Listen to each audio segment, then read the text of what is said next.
Contractor USA. I'm excited to be here. Of course, I was a builder, contractor for many years, doing things like malls, hotels, federal buildings, state buildings, Indian reservations, houses. I mean, you pretty much name it. I've done it in several different countries, from Africa to Great Britain to California, various spots throughout Latin America and things like that. And so I've gleaned some great expertise when it comes into construction, and I want to benefit you by helping you to navigate that business. And so I'm excited to be here and just talk to you about some things, really. And today I want to go over the basics. Now, we're going to do some deep dives into sales technique, follow-up, how to communicate effectively, things like that. But what I want to do is I want to actually go over 10 basics for residential sales. So these are contractor tips that are going to be some great basics for you to use. And some of them are going to be so simple, it's going to blow your mind. But when you look at the statistics on the benefit and how it levels you up and actually gives you an unfair advantage, in a sense, over other contractors, because they simply don't do these things. It's going to blow your mind, ladies and gentlemen. So I want to go through these 10 things with you. And keep in mind that at the core of your business is broken up into 3 basic parts, just like any other business, right? And really it's the people, the process, and the product. So, of course, we know what the people are. Those are your clients. And then you have the process, which is how you organize it, everything from the finances to all the way down to equipment, storage, and things like that. And that's important, right? But keep in mind, you can be super organized, have everything dialed in, the truck with all the boxes and, the side boxes on the back of your truck and all the tools in their perfect spot. And, you know what I mean? When someone goes and puts that tool back in the wrong place, no, hey, we're going to be looking at that forever. Make sure that tape measure gets in the far back left box. You've probably been there, done that. If you're still, by the way, if you're still piling in the junk in the back of your truck and haven't even cleared it out for the last 3 jobs, it's time to level up. We'll talk more about time management. We'll talk more about organization and process, but let's continue on. So there's the people, the process, and the product. Now, you produce the product, right? You're the one who creates. You're the one who goes out there and builds something that is amazing or takes care of that problem that someone has and fixes that thing. And that's, man, if it wasn't for us, there would be no human society, because we would all be living under a tree next to a river with no buildings, no roads, no skyscrapers, no hospitals, no law firms, nothing. So that's why I love doing this Contractor USA. So, but here's the thing I want you to see as we dive into these success tips, or I should say bidding tips, or things that you could use to land more jobs in the residential community. Out of all those things, process and product, the most important thing is people. Because if you don't have people, you just have a hobby. You're doing nothing. And so I want to level you up with some things that a lot of people maybe don't even tell you online. I haven't seen anything much about it because they're so simple, it's mind-blowing. The first thing is this. Yeah, I got a lanyard here. You guys know what a lanyard is here. I've collected them over the years, and you put on a lanyard. Believe it or not, a lot of companies that use lanyards, statistics show that they land more jobs over everybody else. So you got that lanyard hanging from your neck, right? And it has a picture of you. It says your business, Acme Construction Inc., or whatever that is, and then it has some data there.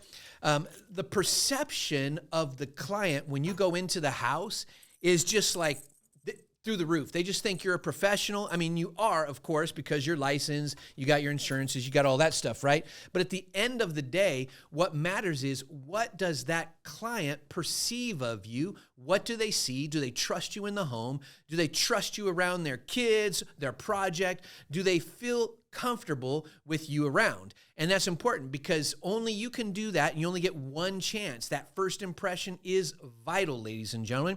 So you wear a lanyard, you have that in there, you got your clipboard, you are looking good, you're ready to rock. Maybe your iPad or your laptop, that's even better in this day and age. Some people might think you're a little weird. You come in with your little silver metal clipboard, that works okay, but also bring that, even if you don't use it, bring in that laptop or iPad, because it just makes you look like you're on the technologically advanced side of contracting industry that's going to really get some stuff done and crank out some really amazing work. So lanyard's number one. Now, you may know this and it may be simple, but have you done it? because you're going to land more jobs by doing that. That is legit what statistics show. Now, the other thing is this. A lot of people wait till after they potentially get the job, right? And they'll go turn in the final proposal, or they'll wait till the actual contract signing before they reveal maybe what their warranties are. And so every state has a variety of different warranties, so you want to check in what you are legally mandated and make sure you at least offer that. But I want to give you a secret to this, and I want to show you two things when it comes to warranties that if you begin to put this in play, you're gonna be doing things that 80 to 85% of contractors never do. And so first of all, make a beautiful little certificate. You know those certificates you get like when you get certified in electrical or certified in HVAC or something else, or your school, your child brings home that certification. They're all excited, can't wait to hang it up on the wall. Well, you put a certificate on the proposal when you give it to them, or even send it digitally over the email that shows your warranty. Because most people are saying things verbally, but a lot of times you're giving out so much information when you're trying to pitch that potential client, right? When you're on the project, they're hearing lots of stuff and they don't even hear half the stuff. In one ear, out the other, right? So you want to make sure that they are in the know, and you want to leverage that little 30-cent, maybe even 20-cent piece of paper that you bought at Staples. Grab your kid's glitter, put it on it, I don't know, make it look good so that the homeowner sees that and goes, wow, they're giving me a 25-year warranty. What? Notice I said 25. Obviously, that sounds ridiculous, right? In some states, it's only a 4-year mandatory. Some of them, you may be able to get away with a 1 year, but you need to check that, right? Others, you have to give like 10 years for major defects. You need to know your particular state. But here's the important part. Why did I say 25? This is a powerful sales tip, and if you utilize it, you're going to land more jobs. Now, the average contractor is only landing about 30%, maybe even down to 20%. So out of every 10 jobs they bid, they're landing about 2 to 3 of them. You get up there and start landing 4 or 5 of those jobs, half of the jobs that you're bidding on, and you're killing it. You start landing 80 to 90% of the jobs that you bid, even though they're bringing in other contractors, you're like, you need to be sales trainer for USA, right? Because you're killing it. Now, I want to get you to that 80 to 90% because you can get there. And so again, we talked about landers, we're talking about warranty. Here's what I want you to do. Notice when you go to your supplier, ask the supplier, what kind of warranty is this? One day I was remodeling this house of a client who owns an entire airport, and they wanted me to do all kinds of stuff, but the lady of the home asked me if I would go and grab the material for her at Lumber Liquidator. So I go over there, and there's some tongue and groove wood flooring that she had wanted. So I went over there, and it said on the side of the box, 25-year warranty. And I began to think, So I checked up on the warranty and found out, obviously, it's for defects or problems with the product, right? But when you put that certificate and you say 25-year warranty, right? And down there you have a little asterisk. You put that down the bottom. This is on materials. If something goes wrong, you're covered. Save this receipt. Don't lose this. It's because I work with great and amazing qualified product providers, so your suppliers, right? And then they get that certificate. All they really see is that 25 years on there. So when you go and you turn in the bid, whether you show up at the house and write a proposal and you turn it in, or you email it, email that warranty in color, print that bad boy out in color, put that on the proposal that you lay down at the house. And when they're comparing apples to apples, when they're looking at other contractors, this is one of the key ingredients for you to really win. So don't miss out on that opportunity. Look, go buy the sheet of certificates at Staples or whatever office place you have, print those things out, know your suppliers, and then rock the construction world. Now, number 3, and again, we're talking primarily about residential. Some of these things might work for commercial, but that's higher level. I'll go into that and federal and state in another podcast. But today, most contractors happen to be residential contractors, whether you're doing room addition, plumbing, electrical, roofing, building a house, whatever it is, you're dealing with the homeowner in general. So these are basic tips for success in construction. Bidding. Now, be on time. Be on time. You can't imagine how many. Now, I've trained up, are you ready for this? A little over 8,000 8,000 contractors. 8,000. Many of them are killing it. Multi-millions, in the hundreds of millions, all the way down to those doing like, a couple 100,000 a year and maybe one or two employees. So with my passion, what I want to see is, hey, you determine your level of success. If you want our help, I own several other companies. Let's get it rolling. Let's roll it out. Let's architect the heck out of your business and get you growing and thriving so you can reach the potential, the level that you want to reach. So moving on. So be on time. Don't be late. Clients hate that. Or if for some reason, I get it, every once in a while, traffic, tires, whatever, make sure you give them a call, shoot them a text. Hey, had to hang up. I'll be there. Don't worry. Make sure you get there, okay? Now, the next one is this. Send call reminders, ladies and gentlemen. Sales is important. Without sales, without landing those jobs, you are going to go hungry or have to get another job. It takes about 6 to 7 times that you've reached out to them, we like to call them touches, where you've reached out to them that they actually choose you.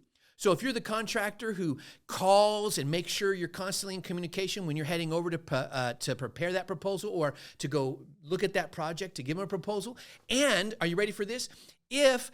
When you're doing the job, if you're in constant communication, constant reminders, you're letting them know what's going on, you're going to kill it, ladies and gentlemen. Information is the key to one of the successful components of your project. Make sure you're communicating regularly and your clients will be happy. I know these are super simple, but I really want you to, before we get into these last 6, I really want you to think about this.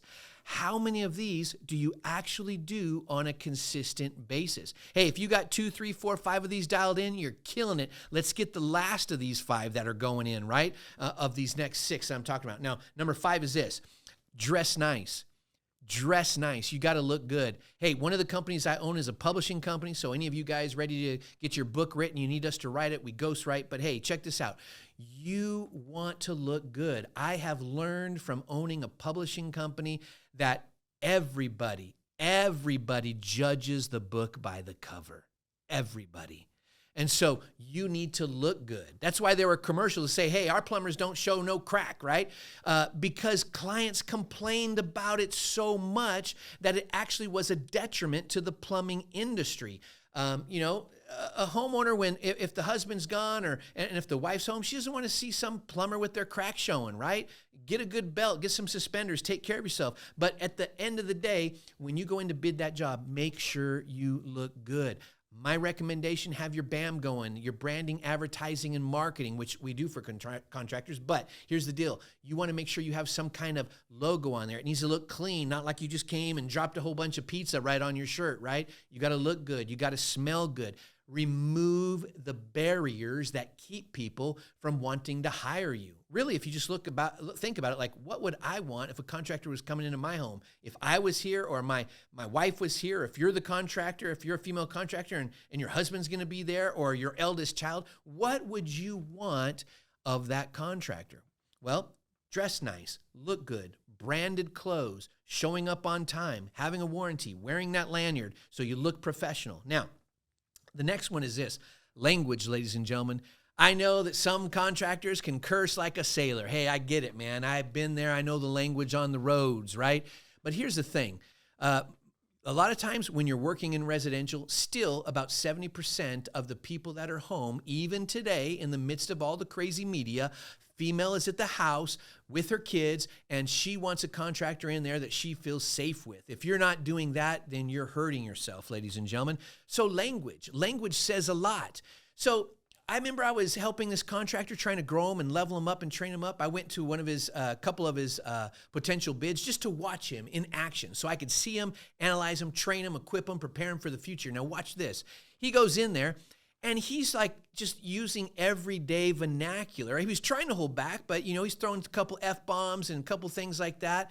And he didn't even notice there were 2 little kids running around. That lady wasn't liking that. She was, you could just tell, right? So you want to make sure language and communication. The other thing that was a key factor in another contractor I was training up, he was listening, right? He's listening to the person, and he's seeing all the what they want as they spell out, not step by step, but what they want done for their project. And he's like not only listening, but he's doing something which is kind of a negative when it comes to bidding a job. He's like starting to offer all this imagination and all this imaginary stuff that he could do and build, trying to almost sell him on some stuff that maybe they're not liking. And the whole time he wasn't really, because the client would kind of try to give some feedback. Well, I don't really like that, but he kept going. And at the end of the day, when I was talking to him, I'm like, bro, did you even hear her when she said she didn't like this? And you just kept talking. And it's amazing to me sometimes how there are contractors that actually get jobs who don't listen to the contractor. Remember, it's not about us. It's not about us. We want to make money for our family, our business, produce so we can continue to sustain and take care of our employees. But can you imagine going into a house and then you're talking so much that the client is actually turned off on wanting to use you? Sometimes we could be our worst own enemy.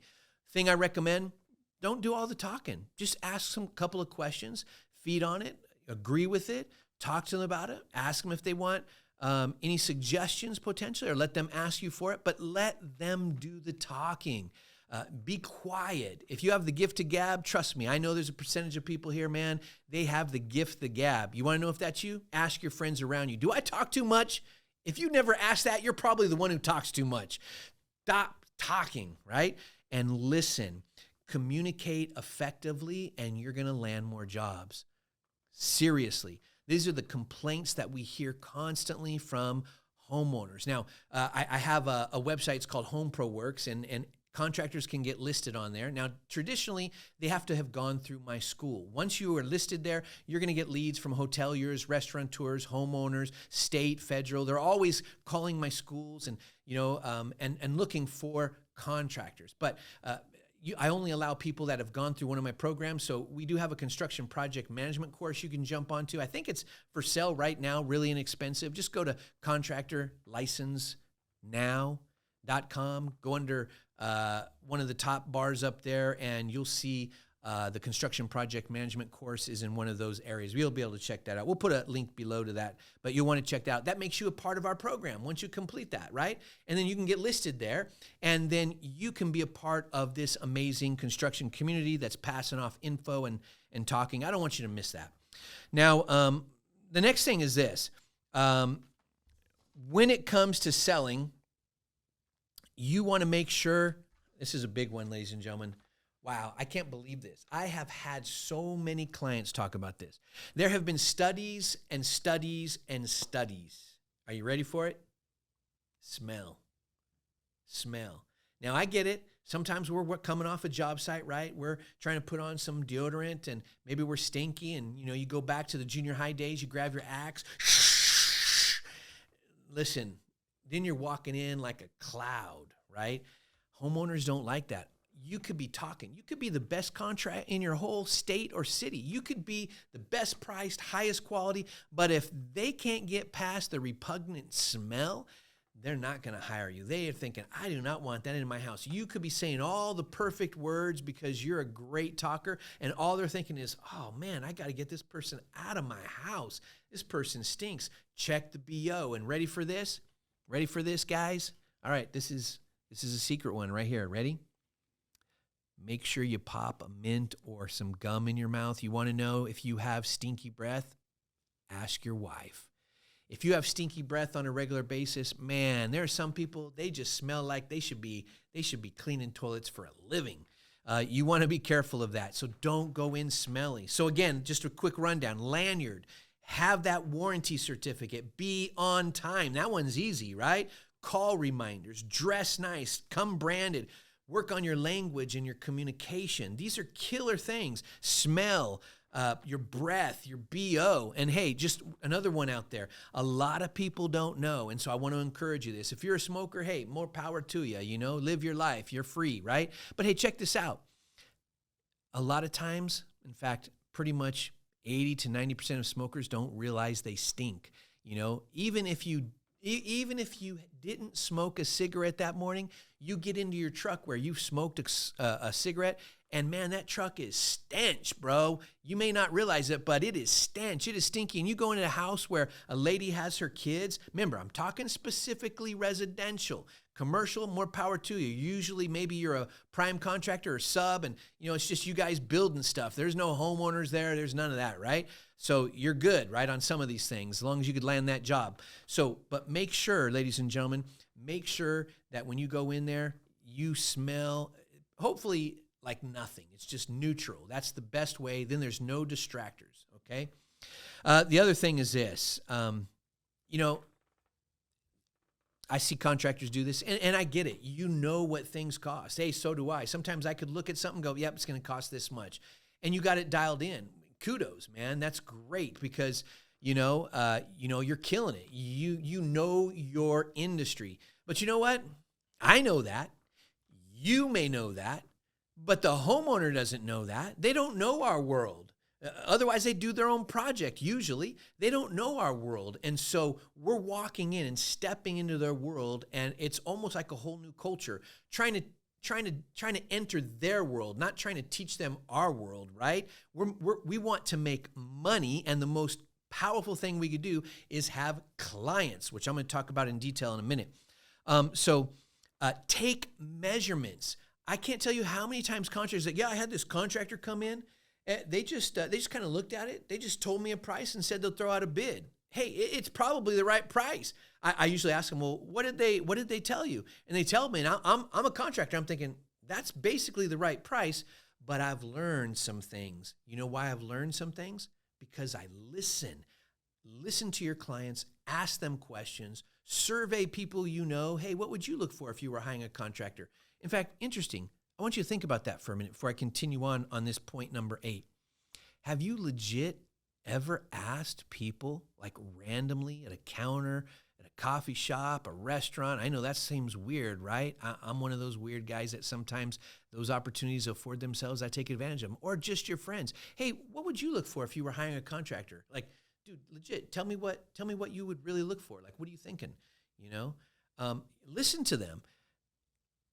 You see, when you're a business owner and you're leveling up your business, you don't rely on your own knowledge and what other contractors per se are telling you, because the people that are hiring you are the homeowners in these scenarios. So you need to listen to them. You need to ask them.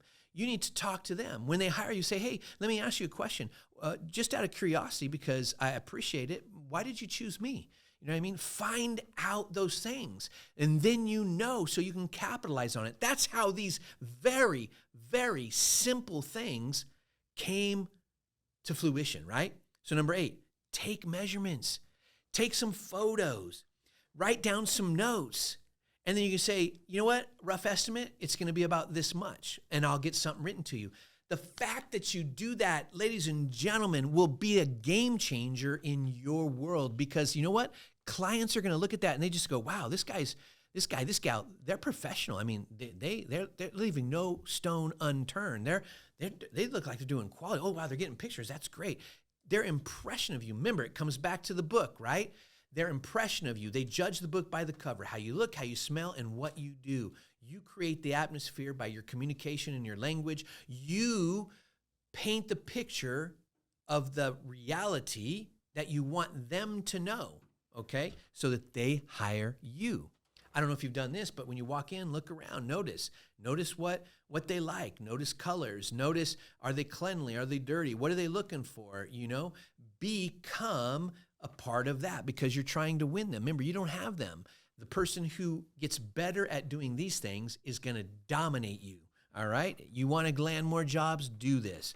Now, number 9, call them by their last name. Hey, Mrs. Jones, I'm here. I'm from Acme Construction, and I'm here to take a look at this potential room addition you want to have done. Call them that. If they give you the permission to then call them by their first name, only after they give you permission. Until then, it's calling them by their last name, or sir or ma'am. And, in this crazy world, you have to navigate that on your own part. Just call them by their last name. That's probably the best thing, right?